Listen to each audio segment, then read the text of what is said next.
Kami dari kelompok 9 dengan anggota Sidik Sakti, Virus Widat, Irfan Chandra, Vanessa Agnes, dan juga Vicky Putradewanda akan mempresentasikan analisis pemanfaatan energi terbarukan negara Skandinavia dan relevansinya dengan Indonesia untuk mencapai net zero 2060.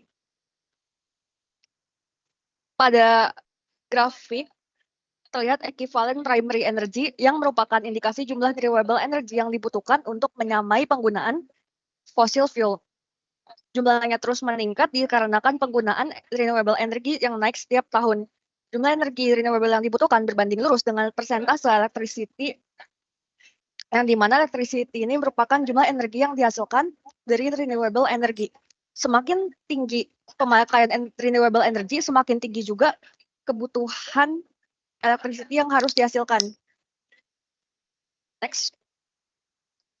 Dari data penggunaan renewable energy, Islandia dan Norwegia menjadi negara dengan penggunaan energi terbarukan tertinggi di dunia, yang mana kedua negara termasuk pada region Skandinavia. Untuk itu, hubungan antara penggunaan energi terbarukan di Skandinavia dan Indonesia menjadi penting guna menjadi bahan refleksi konsumsi energi dalam negeri.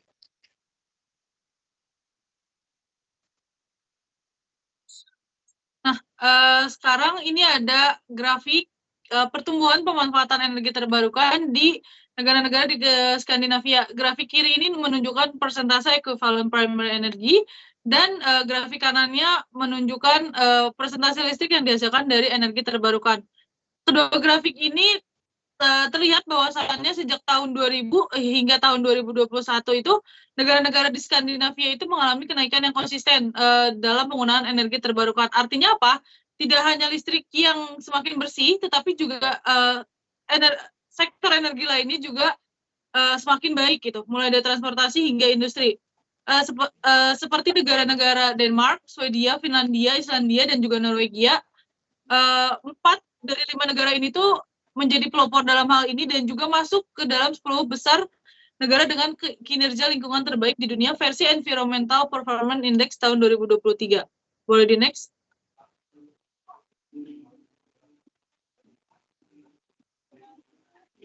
Oke, nah di slide yang ini menunjukkan jenis energi terbarukan yang digunakan di negara-negara Skandinavia, di mana untuk grafik di sebelah kiri itu menunjukkan konsumsi energi konsumsi energi terbarukan yang digunakan berdasarkan jenis sumber dayanya, mulai dari air, angin, matahari hingga biomasa gitu. Sedangkan di grafik sebelah kanan itu hasil listrik yang dihasilkan dari sumber-sumber energi tersebut. Nah, dari grafik secara menyeluruh negara Skandinavia ini menunjukkan kecenderungan kuat dalam memanfaatkan energi air sebagai sumber utama pembangkit listrik terbarukan. Nah, peningkatan ini tuh mencerminkan komitmen negara-negara tersebut terhadap penggunaan energi yang ramah lingkungan dan berkelanjutan. Di grafik sebelah kanan, seperti yang sudah dibilang, bahwasannya ini adalah listrik yang dihasilkan dari jumlah energi dari energi yang digunakan. Nah, tren ini juga berbanding lurus dengan tingginya produksi listrik yang berasal dari sumber daya air.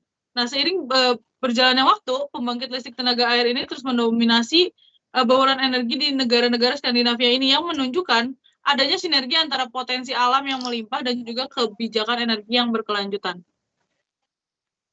Jadi kemudian saya akan menjelaskan energi apa aja yang dipakai dalam negara-negara Skandinavia ini. Bisa dilihat dalam grafik berwarna biru, mostly negara-negara Skandinavia ini menggunakan hydro atau air sebagai pembangkit listrik mereka, seperti di negara-negara Finland, Sweden, Iceland, dan Norway. Di sini itu mereka menggunakan energi air dikarenakan mostly di sumber daya mereka itu memiliki danau, sungai, serta waduk yang mereka gunakan untuk menghasilkan listrik dengan ini sesuai juga dengan tujuan dari negara-negara mereka, yaitu dengan net zero emissions untuk menghasilkan energi-energi. Dan di negara seperti Denmark itu memiliki sumber daya angin terbesar itu dikarenakan topografi mereka itu dilalui dengan angin-angin kencang di suku pantai. Dan pemerintah Denmark itu menggunakan kelebihan itu untuk menghasilkan energi-energi dari angin ini. Sejak tahun 1970 yang dimana itu ada krisis minyak yang dilakukan oleh negara-negara Arab, itu menjadi dorongan juga bagi meminta Denmark untuk menggunakan energi angin ini. Dan di negara Finlandia itu mereka menggunakan biomasa yang melimpah itu dikarenakan mereka masih mempunyai hutan yang bisa digunakan untuk energi biomasa untuk menghasilkan energi listrik. Oke, kemudian setelah kita berhasil meninjau bauran energi yang ada di negara-negara Skandinavia, kemudian bagaimana forecast-nya hingga 2060, kita bisa lihat bahwa negara Skandinavia ini akan konsisten, bahkan sampai 2060 mereka akan mengalami peningkatan dalam penggunaan renewable energy. Nah, kita ingin membandingkan bagaimana relevansinya dengan di Indonesia. Kalau bisa dilihat di sebelah kiri bahwa Indonesia itu mengalami eh, tren yang stagnan, terutama mulai dari tahun 1970-an, akhir 1970-an. Di sini Indonesia mengalami tren tidak mengalami peningkatan sama sekali untuk penggunaan renewable energy, bahkan berhasil dilampaui oleh Denmark di akhir abad 20. Nah, di sini kita juga ingin melihat apakah langkah apa yang harus dilakukan Indonesia untuk mungkin menyamai negara-negara yang memiliki bauran energi yang mirip. Nah, di sini kita lihat dari energi yang sebelah kanan, ternyata Indonesia itu memiliki bauran energi yang mirip dengan negara-negara Skandinavia nih. Negara-negara Skandinavia ini, seperti yang sudah dibilang tadi, memiliki bauran energi yang dominan di bidang pembangkit listrik tenaga air, kemudian salah satunya ada di biomasa atau geothermal, seperti di negara Finlandia. Nah, melihat dari grafik ini, Indonesia ini dapat melakukan refleksi dari negara-negara ini untuk mencapai net zero emission 2020. Oke, boleh di next. 2060. Oke, nah, tapi jika Indonesia tidak melakukan suatu refleksi atau melakukan evaluasi dalam pemanfaatan renewable energinya, kita bisa lihat bahwa dari hasil forecasting, di sini adalah berapa banyak persen electricity yang dihasilkan oleh Indonesia dari renewable energy. Dari hasil forecasting kita melihat bahwa hasil ekstrapolasinya menunjukkan nilai yang stagnan juga. Jadi hingga 2060 akan sulit Indonesia untuk mencapai net zero emission karena tidak ada evaluasi dan jika stagnan di level yang sama.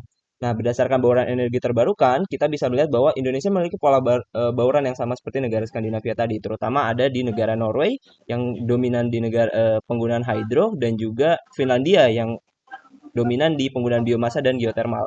Nah, namun berdasarkan analisis tadi, untuk seperti yang sudah dibilang bahwa Indonesia ini masih jauh untuk mencapai net zero emission jika tidak melakukan evaluasi. Oleh karena itu, kebijakan pemerintah, kemudian kapasitas sumber daya manusianya, dan juga langkah-langkah strategis yang perlu dilakukan secara bersama, itu perlu dievaluasi kembali dan disesuaikan dengan praktik dari negara-negara seperti yang disebut, seperti negara Finlandia dan juga negara Norwegia, untuk bisa mengadaptasi bagaimana sistem renewable energy ini bisa diterapkan di Indonesia sehingga negara-negara ini bisa menjadi tolak ukur karena memiliki struktur bauran energi yang dominan dan sebanding dengan Indonesia seperti yang disebutkan tadi. Boleh next. Nah, dari beberapa hasil analisis yang tadi sudah kita lakukan, ternyata kita mendapati kalau dataset yang kita gunakan itu kan memuat informasi mengenai konsumsi energi di berbagai sektor seperti hidro, biomasa, dan juga biofuel.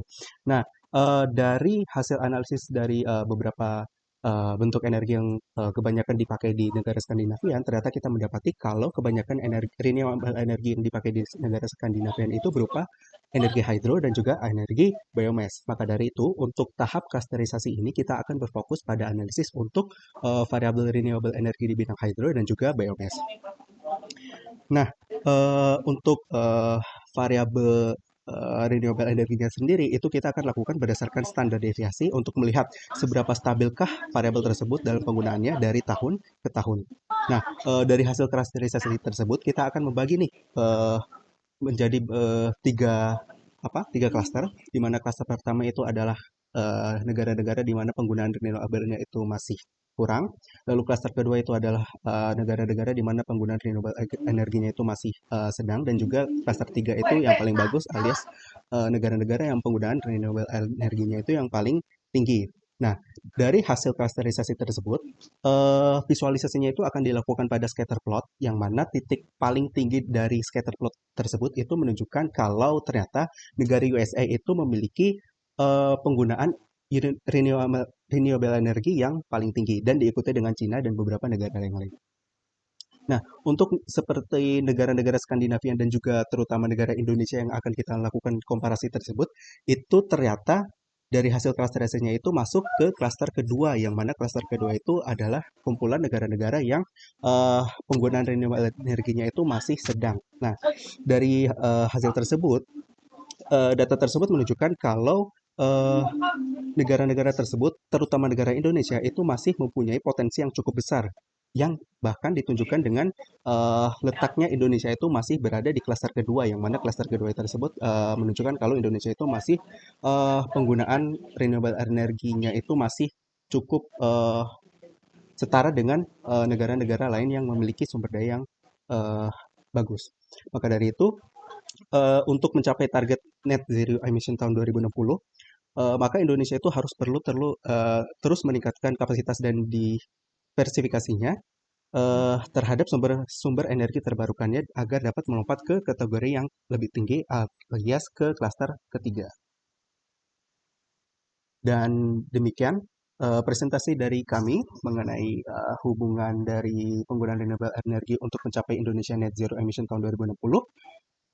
Apabila ada hilaf kata, kami mohon maaf dan terima kasih.